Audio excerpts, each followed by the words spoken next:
Сәлем баршаңызға, сіздермен өте дәмді, оңай жасалатын капкейки дайындаймыз. Ол үшін құрғақ таза ыдысымызға 2 жұмыртқамызды жарып, венчикпен араластырамыз.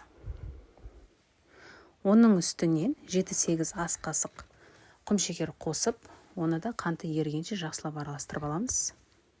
Сіздер өз қалауларыңыз бойынша қоссаңыздар болады құмшекерді. Толық ерігенше араластырып алу қажет. Енді бөлме температурасында тұрған еріген сары майымызды қосып, бұны да араластырып алу керек. Біздің қантымыз толығымен еріді.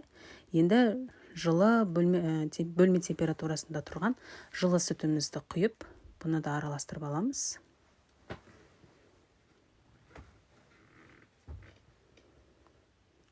Енді үстінен 2 шай қасық қамыр қопсытқыш, яғни разрыхлитель қостым.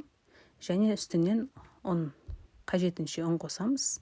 Електен өткізіп алу керек, міндетті түрде. Осылай ұнымызды араластырып аламыз, массамызды. Бізде осындай сұйықтық болады. Арасында ешқандай түйіршік болмау керек, тым қою болмау керек. Мен барлық құрамын және де қанша граммнан екенін описание бөліміне қалдырамын. Енді менде осындай капкейкиге арналған ыдыс арнайы дүкеннен алынған. Бұның түбін ешқандай майлаудың қажеті жоқ. Осының үстінен 3 ас қасықтан массамызды құйып отырдым.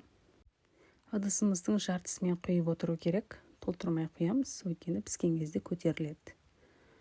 Пешімізді алдын ала қыздырып қоямыз. 180 градуста пісіріп алу керек.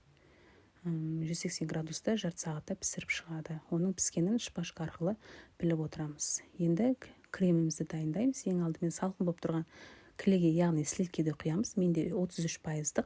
Оның үстінен қант ұнтағын, яғни сахарный пудра қосып, және де үстінен творожный сыр қостым. Мен барлық құрамын описание бөліміне жазып кетемін. Енді осыларды қою болғанша араластыра отырамыз. 10 минуттай, 15 минуттай араластырып отыру қажет. Міне бізде осындай қоюлық пайда болды.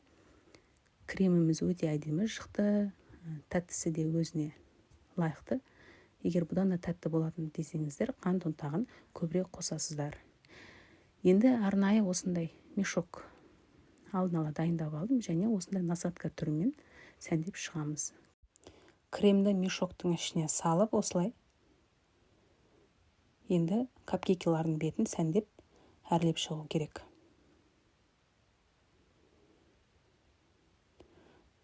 Сіздер өз қалауларыңыз бойынша сәндесеңіздер болады. Мен осылай сәндедім. Өзіме қатты ұнайды. Біздің креміміз қою, өте дәмді болып шықты. Өзінің формасын ұстап тұр. Мінекей осылай видеодағыдай сәндеп шықсаңыздар, өте әдемі көрінеді.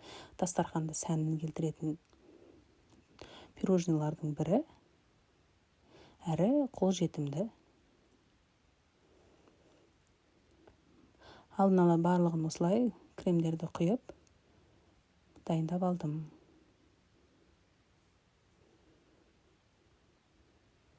Егер сіздерге видео ұнаса, лайк басып, каналыма тіркеле кетіңіздер. Менде бұл жерде қатырылған шие болды.